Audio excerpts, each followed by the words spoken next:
Thank you everybody for coming here. Honorable Minister Smriti Irani ji, Professor Makaran Pranajpe, who wrote the foreword of this film, and I was telling him that foreword has become more popular than the book, and it's amazingly written. It's a wonderful piece of writing. It's a textbook study. You must read it. A few pages, but it's one of the finest things I've read in a long time. Kadindato, I'm always very fond of him. Sudhir ji, thanks for coming at such a short notice. One of the reasons I called you, because I understand exactly we share the same pain. So, and thank you Vipul ji for organizing it. Thank you Bharati Vidya Bhavan, and thank you Garuda Prakashan. One day after I made the film, and a lot of things happened, I'll tell you about that in very briefly, but I would like to thank a gentleman called Shri Hari Kiran ji. Hari Kiran ji is one man. If you hear so many claps for him, because he's one man who, without any agenda, he just got so many people together, inspired, motivated, and he said it's very important that lots of voices which talk about the strength of India, which talk about things which we can take pride in India, those ideas, those stories should come out. And this Indian Academy is run by all over the world, in US, UK, now with more than some 50 chapters, by highly, extremely qualified professionals, actually who are in IT, who are historians, who are in science, Abhijit in defense specialists. So people from different spheres, they have come together, and it's become a parallel, I call it a sleeper cell movement. Now it's ready to implode. So thank you Hari Kiran ji for inspiring all of us.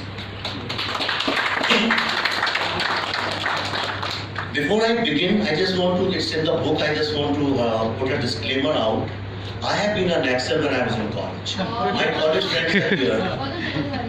And one of my very dear school and college friend is here, and he would know that हम लोग विधानसभा में पत्थर मारते थे, बसें जलाते थे, and I had been to jail also once.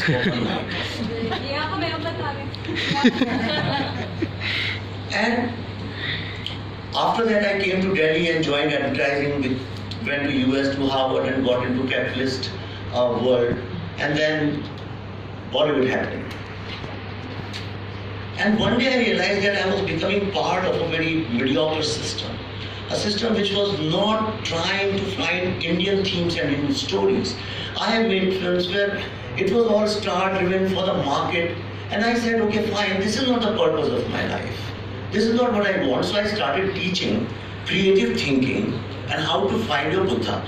And that curriculum was called I Am Buddha. And one day, and it's for global leadership. So it was how to find your Buddha, use creative thinking. And what I did, I had to do nothing actually. I just took Indian thought, Indian philosophy, and I put it together in management terms, and people said, oh, this guy has got something great. And I was teaching in Indian School of Business in Hyderabad, which is the 11th best business school in the entire world. And these students told me that they wanted to do a CSR project, corporate social responsibility, and they wanted to make a small documentary for a social cause, and the subject was Naxalism. Until then I had no interest in Naxalism. I had nothing to do, I didn't know much about it, though I knew intellectually, but I never cared about it. So I said, you are the future CEOs of the world. You should go and raise funds. Why are you putting in your money and make something which the world can see? And then within no time they raised some money, and we had a usual story, which is a template story, that a corporate CEO who's trying to put up an industry in Bastar, and one day her helicopter comes off and she has to stay there for 3-4 days, and in the end she discovers how beautiful and nice these Naxals are. Like in a typical thing, Army is bad, police is bad, politicians are bad, but Naxals are good and jihadis are good. This is one template which works. And I was part of the same system. But I said, let's do some research. When we started doing research, I met a gentleman called I.G. Kalluri, who is a champion. He actually, maximum number of Naxals have surrendered when he was the IG there. And he gave me a report which said 11,000 crore rupees are extorted every single year in Bastar alone, not the entire Red Corridor. 11,000 crores. I said, okay, fine, that's how they get guns. That's how they get ammunition. But then I was told, no, the guns and the arms and the ammunition which comes from external funding. It comes from different sources. First arms are bought, organization is created, then only you can extort. Without guns, how will you extort? So where does this money go? You will be shocked and surprised to know all this 11,000 crore rupee comes to urban areas. Then I discovered a document, a written document जो Professor Sai Baba, Assistant Professor Sai Baba, जब उनको पकड़ा police ने, हमारी intelligence agencies ने, तो उनके साथ जो सारे डॉक्यूमेंट्स बरामद हुए, one of the most important document was the strategic document. This is a 5-part document, which clearly states that by 2025, they want to destroy the state of India, not the government of India. Their fight is against the state, with armed revolution. And how to achieve this? They said this can be achieved only when we capture cities. How do you capture cities? You can capture cities only when you capture the minds of urban dwellers. And how to do that? So, labor, number one. These are the tactics. Labor, number one. Stop the machine of industry. Okay? Legal activism. The maximum money is spent on legal activism. You want to build a road, you want to build a flyover, you want to do anything. So many legal cases you put against in state governments. We don't know because we don't get that news. But if you see at local levels, a lot of development is not being made possible because there are so many legal cases. You want to do something. So legal activism. Then the third thing was intellectuals, media, influencers. But then a question came, and the last was students.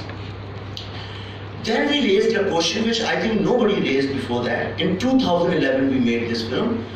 We raised a question. I said, can you imagine any family in this world, Hindu, Muslim, Sikh, Isai, rich, poor, any kind, can you, even in the worst nightmare, can you imagine that any family, parents teach their children that when you leave this house after 12th and go to college, suddenly you start talking against India, Indian philosophy, Indian culture, and you start questioning everything to the extent, if you have been to Jadavpur, and I was in JNU in the morning and we have shot all that, look at the posters and you question everything and you attack the state.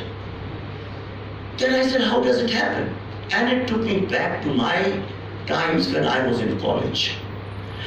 I'm a son of a Sanskrit Oriental scientist. My father was one of the most celebrated Sanskrit scholar who translated all the Vedas. He was a Gandhian. Both my parents were in jail. They fought freedom movement. They were in jail for 2, 3, 4 years each, both of them.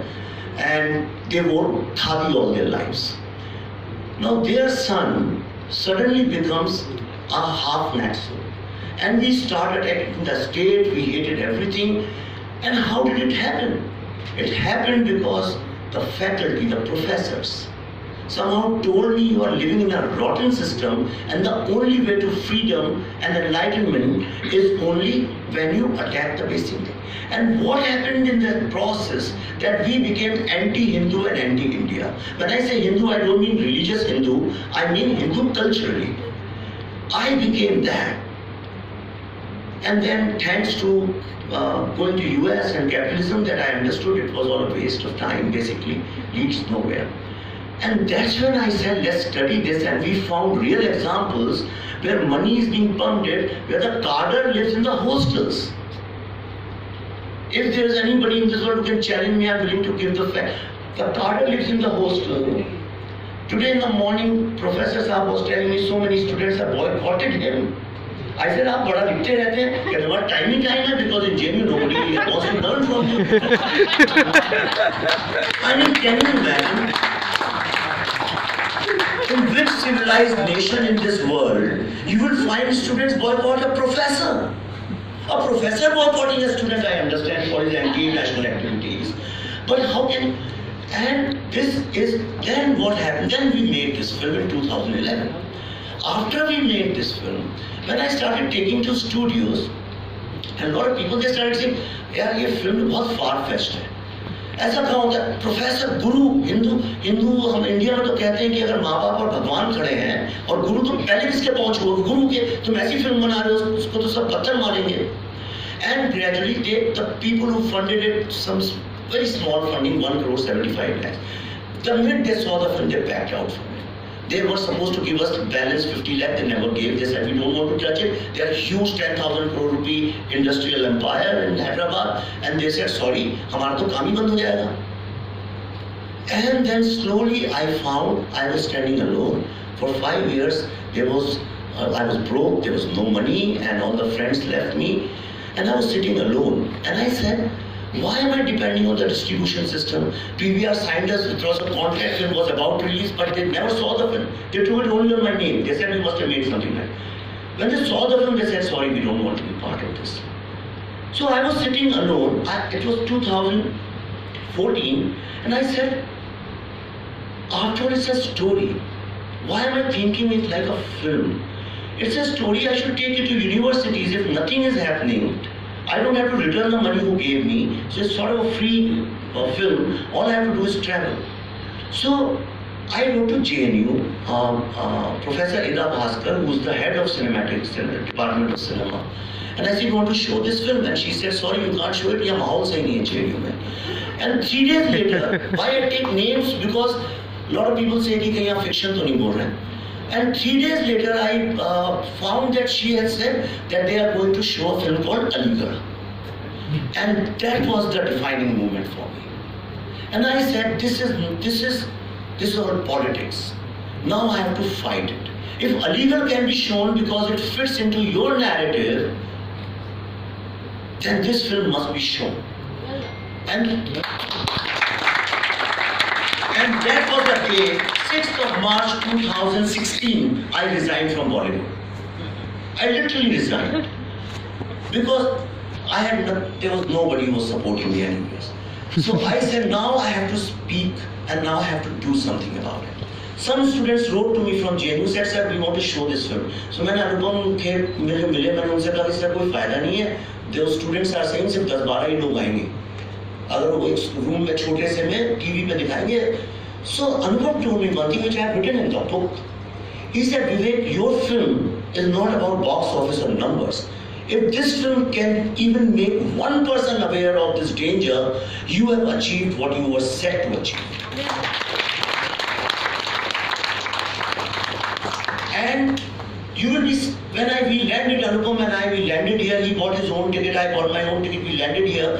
हमने कहा हम रात को भी नहीं stay करते हैं, हम 2 बजे की ऐसे पहुंचते 2 बजे पहुंच जाते हैं, 4 बजे दिखा के रात की फ्लाइट्स आए, we'll save some money. When we reached here, those students, they came to meet us and they said, sorry sir, we can't do it because the hall we had booked, they have cancelled it. I said, why? They said, because that hall is 180 seat capacity, and since we said there will be only 20-25 students, so they said, what's the point? So they have cancelled it. They showed me the email and everything. तो मैंने कहा बोली क्या करें हम? कहते हैं अपन एक काम करते हैं, तुम लोगों का कोई स्क्रीन है वो सड़क पे दिखा देते हैं. And that's when I tweeted, and suddenly a lot of people started coming in. Rahul, Kaushik, and all these people started tweeting. And suddenly it became a movement. When we reached there, you'll be surprised to know there were about 4,500-5,000 students sitting on the trees, terraces, on car tops, and there were 20 students with black flags who were shouting against us. And I was told that was the first time 4,000-5,000 students were saying Vande Mataram and Bharat Mata Ki Jai. Rahul, you have seen it with your eyes. And in 30 days I traveled some 45 universities. It ended in Jadavpur where they broke my car and my shoulder. I still can't lift my hand fully. And in that period, and since then I'm just traveling almost 15-20 days in India in smaller towns. And I realized the biggest crime, the biggest sin as a society we have made in last 70 years is that we did not give importance to these small town middle class people of this country.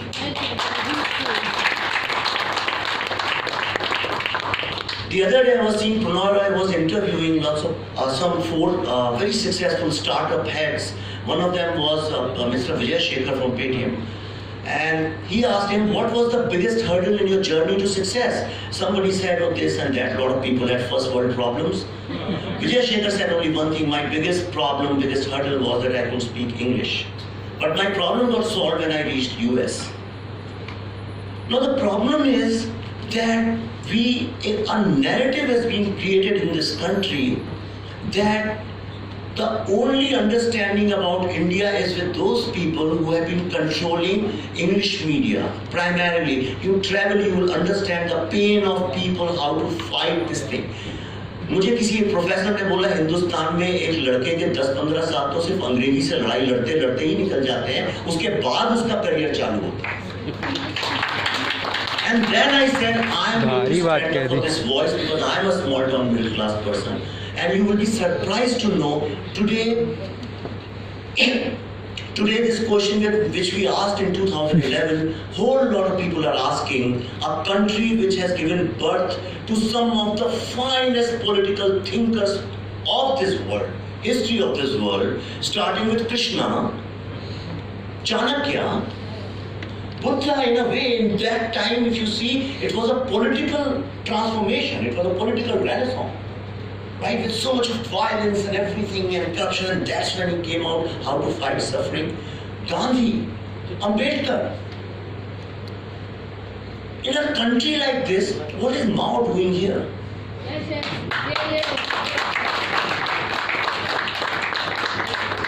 And this is one question everybody needs to ask. What is Mao doing in this country? In which free country and democracy you have parties on Mao, Marx, Lenin, Stalin, all these kind of people, and we have tolerated it as a society for 70 years. And do you know what they have done? Their only objective is to divide. Only when you divide the society can you destroy the society. They have divided men versus women. If the next revolution in this country has to come, it will come only through our women. Because Indian women are so competent, capable and so wise. And I'll give you just one example. I'm concluding and I'm coming to why the reason. And I question this all the times. What is the reason that whenever Indians go outside India, no complaint about their values, their attitude, people say they've got such high values. Never involved in any kind of conflict, never negative, never disturb anything, always contributing to societies with their intellect, with their compassion, with their understanding, always taking people together wherever they go. Where do they learn from? From Indian women. If Indian women were so weak, it was not possible to create generations after generations of such wonderful human beings. Now, why this narrative has never been told to us? Why are we always seeing the problems and problems and problems and problems? I think if you travel India, you will find it's a great country. It was, and it is a great country today. Last year I traveled 140,000 kilometers by car in 2 months. You look at the kind of development which is taking in this country. And it's not only government, at private level. Wherever you go, you will find construction, cranes, things are happening. That's one thing, remember that. Second thing is that because of social media and internet, this fight with English language is diminishing every day. Every single day you are getting more empowered because you can speak whatever you want to speak in your own language, your way. I am just waiting when these 7-8-year-old kids who are born only in digital age, who are not as confused as us, who are born in analog age but have to deal with the digital age, trust me, when this development process will reach a certain threshold, and when this entire generation of educated people getting 399 out of 400, when they grow up and become voters, India, nobody can stop India from becoming one of the strongest and the most powerful countries. This is my conviction, and this is what drives me. And in the end, I want to tell you, Smithy, why I have called you. There's a reason for that, and thanks that you accepted it. And honestly, I'll tell you, when we sat down, they said we don't have a culture to invite ministers and very people with a lot of protocol and security and all that, because we are simple Indian people. We don't have much money, so we can't handle all that. I said, but it's important that we call you, because this is, and I want to speak it very honestly, this is something, whenever somebody stands up from nowhere, that must be celebrated. But we are also used to celebrating mediocrity. Look at the strategy. When you celebrate mediocrity, mediocres rule. The only way to rule is to celebrate mediocrity.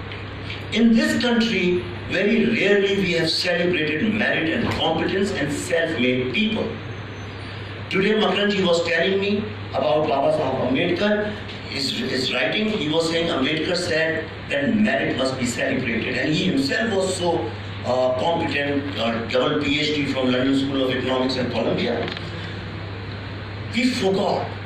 When I started following her speeches, her thoughts, the way she speaks in Hindi, English, Sanskrit, it's impossible. इतने सारे लोग film industry से हैं, बड़े दिग्गज लोग आए, but ultimately just became MPs and resigned, or they left the politics.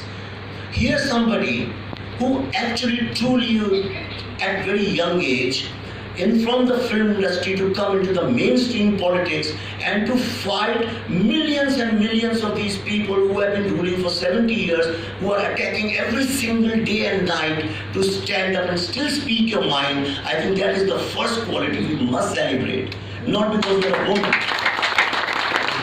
So I think, and that is very inspiring, when people fight these forces. Punjabi, Gujarati, Marathi and Bengali.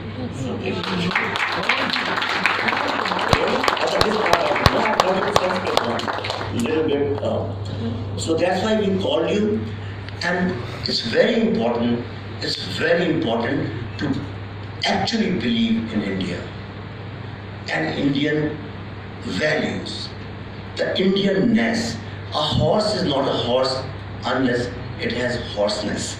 It's very important to have Indianness in us, and trust me, if you won't have it, and if you'll be part of urban naxals or of that kind of thinking, which you'll find in English media or almost everywhere in the narrative, trust me, very soon you'll be left out.